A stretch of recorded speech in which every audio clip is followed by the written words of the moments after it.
Hello friends, welcome to study with smartness. दोस्तों, I hope कि आप जहां भी होंगे स्वस्थ एवं सुरक्षित होंगे।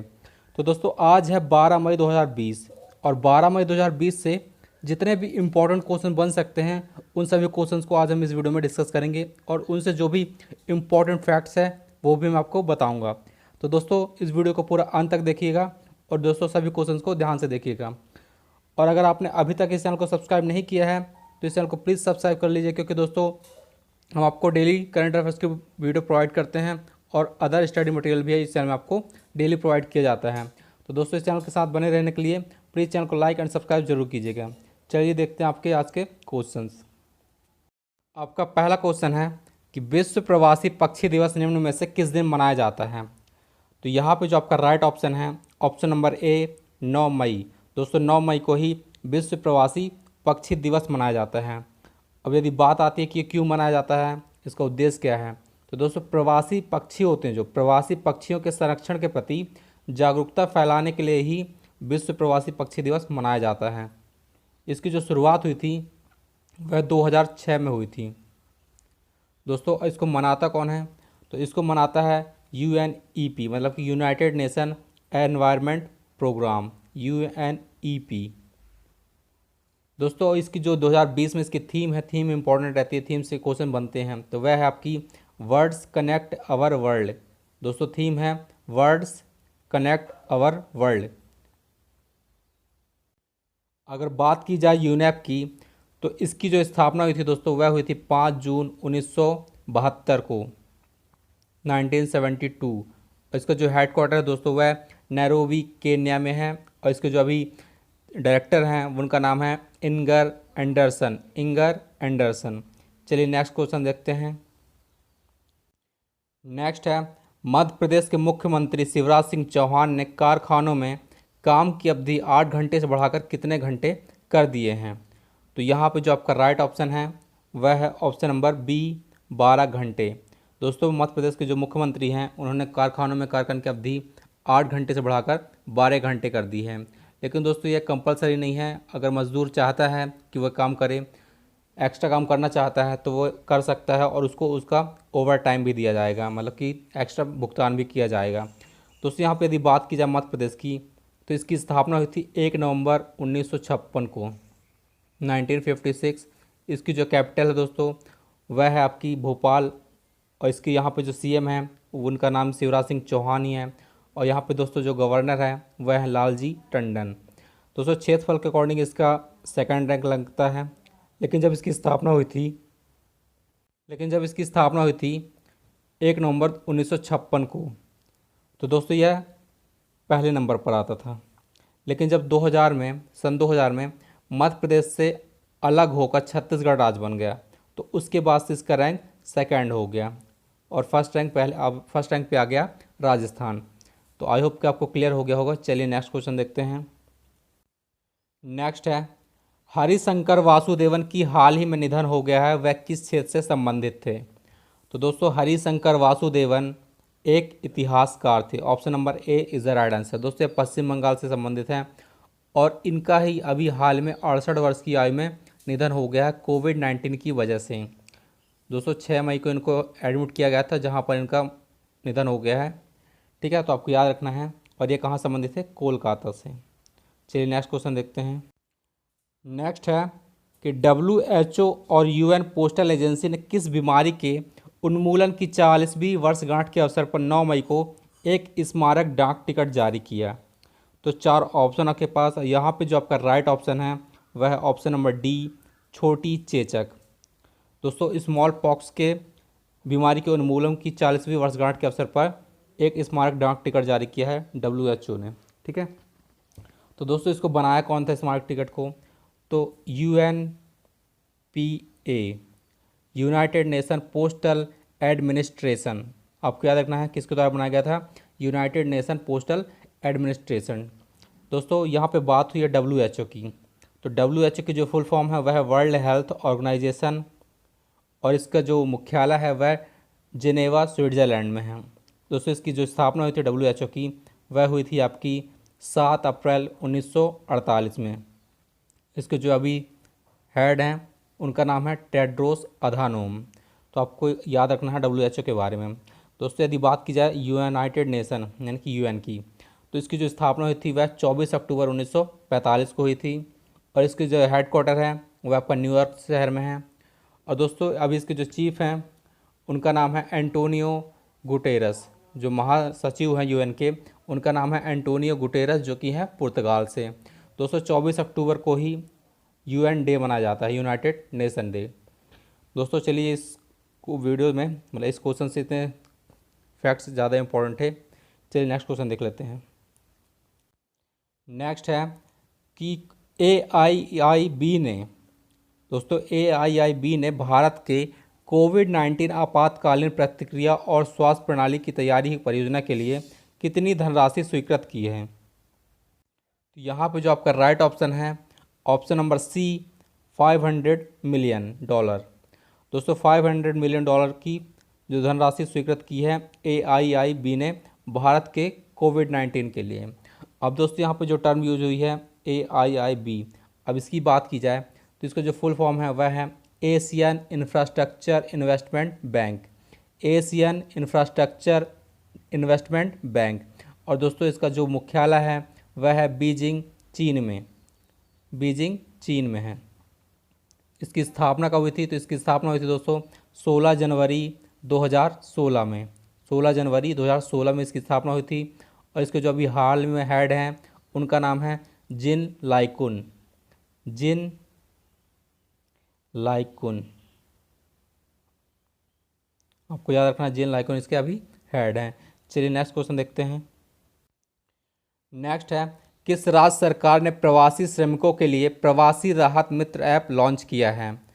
तो यहाँ पे जो आपका राइट ऑप्शन है वह है option number B, Uttar Pradesh राज्य सरकार ने ही प्रवासी श्रमिकों के लिए प्रवासी राहत मित्र ऐप लॉन्च किए हैं।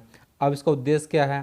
तो दोस्तों जो मजदूर और जो अदर वर्कर्स हैं वो जो दूसरे राज्यों से लौट कर आए हैं तो उनकी कार्यकुशलता या उनके कौशल को समझना, उनके बारे में डिटेल्स लेना, कलेक्ट करना और उनके कौशल के अकॉर्डिंग उनको जॉब प्रोवाइड करवाना, यही इनका उद्देश्य है। दोस्तों इससे क्या होगा? इससे इनके जानकारी हो जाएगी और इनको सुविधा भी हो जाएगी, निगरानी उन पर रख सकते हैं कि इनको कोविड-19 से समस्या जो भी है।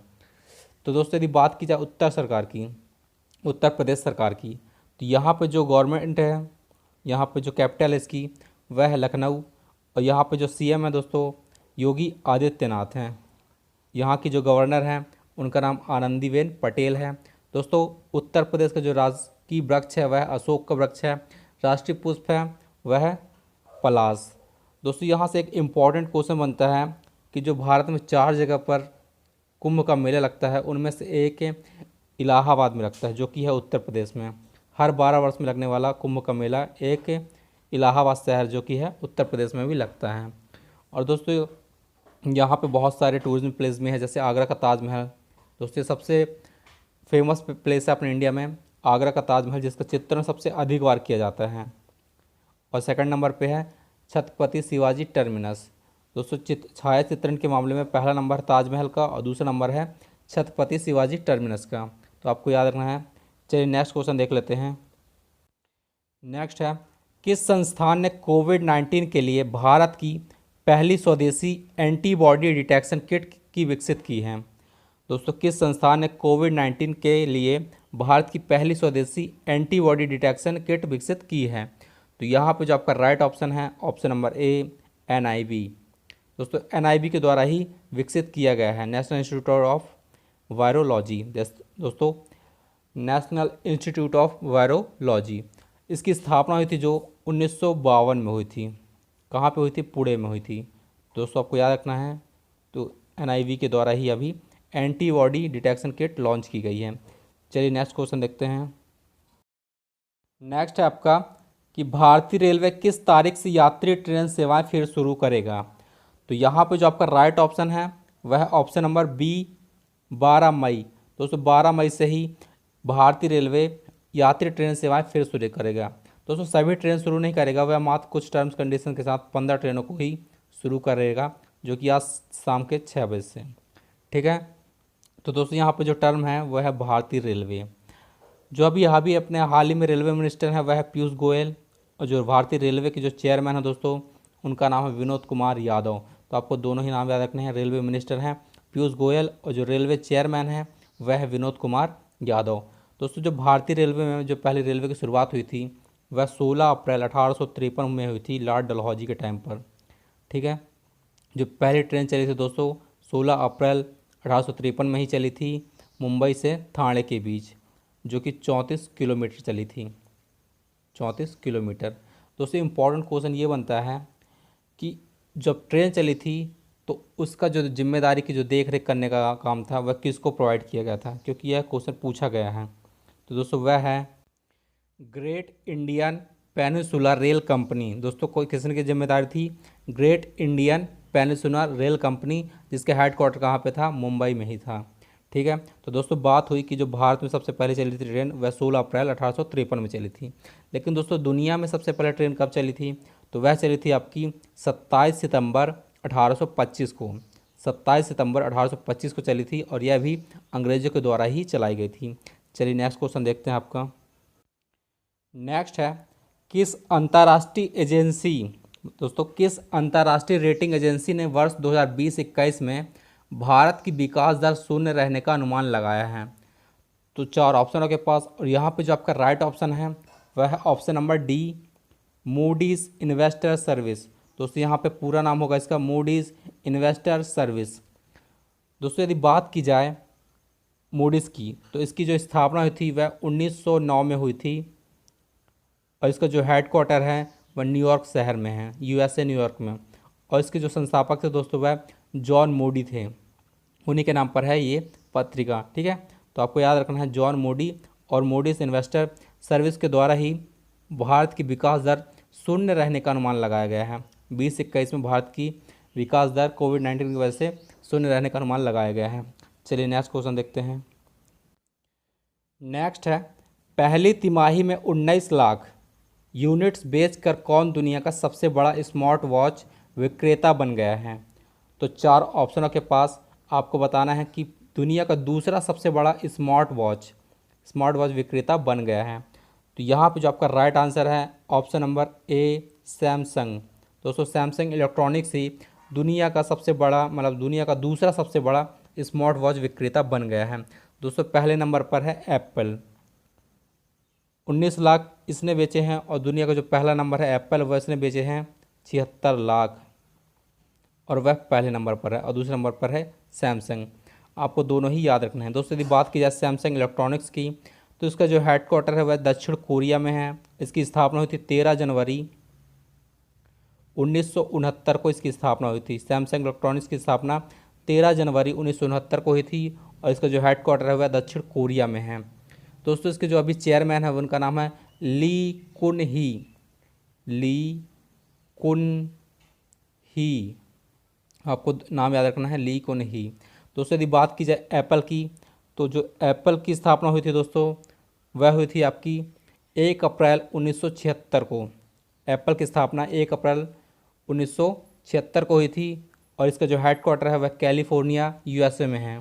दोस्तों एक इम्पॉर्टेंट क्वेश्चन है जो पूछा ही गया है, आपके एग्जाम्स में आया होगा कई बार, कि एप्पल के सीईओ कौन है अभी। तो जो एप्पल के अभी सीईओ हैं उनका नाम है टिम कुक है दोस्तों एप्पल के सीईओ। और एप्पल के जो चेयरमैन हैं उनका नाम है आर्थर डी लेविंसन। दोनों ही पूछे जा सकते हैं। टिम कुक है उसके सीईओ एप्पल के और जो आर्थर डी लेविंसन है वो उनके चेयरमैन हैं। तो दोस्तों आई होप कि इस क्वेश्चन से आपको इतने सारे फैक्ट्स याद रखने हैं। चलिए नेक्स्ट क्वेश्चन देखते हैं। नेक्स्ट है रक्षा मंत्रालय ने 37 एयरफील्ड्स को आधुनिक करने के लिए, दोस्तों 37 एयरफील्ड्स को आधुनिक करने के लिए किस कंपनी के साथ समझौते पर हस्ताक्षर किए हैं। तो यहाँ पे जो आपका राइट ऑप्शन है वह है option number A Tata power. दोस्तों रक्षा मंत्रालय ने 37 एयरफील्ड्स को आधुनिक करने के लिए टाटा पावर के साथ समझौते पर हस्ताक्षर किए हैं, जिसकी लागत करीब दोस्तों 1200 करोड़ रुपए है, 1200 करोड़ रुपए है। और दोस्तों रक्षा मंत्रालय भारतीय वायुसेना के एयरफील्ड को भी अपग्रेड करेगा। ठीक है, तो दोस्तों यदि बात की जाए टाटा पावर की तो इसका जो हेडक्वार्टर है वह मुंबई में है, मुंबई हेडक्वार्टर है इसका। और इसके जो एमडी और सीईओ हैं अभी वह प्रवीर सिन्हा। दोस्तों टाटा पावर की जो स्थापना हुई थी वह 18 सितंबर 1919 में हुई थी दोराबजी टाटा के द्वारा। दोराबजी टाटा के द्वारा। तो दोस्तों आपको ये सारे फैक्ट्स याद रखने हैं। तो दोस्तों ये रहे आज के आपके इम्पॉर्टेंट क्वेश्चंस। आई होप कि आपको क्वेश्चंस सही लगे होंगे, और यदि आपको वीडियो अच्छा लगा है तो प्लीज़ चैनल को लाइक कीजिएगा एंड सब्सक्राइब कीजिएगा, और दोस्तों अपने में शेयर भी कीजिएगा। चलिए दोस्तों, मिलते हैं नेक्स्ट वीडियो में नेक्स्ट इंपॉर्टेंट जानकारी के साथ। तब तक के लिए धन्यवाद।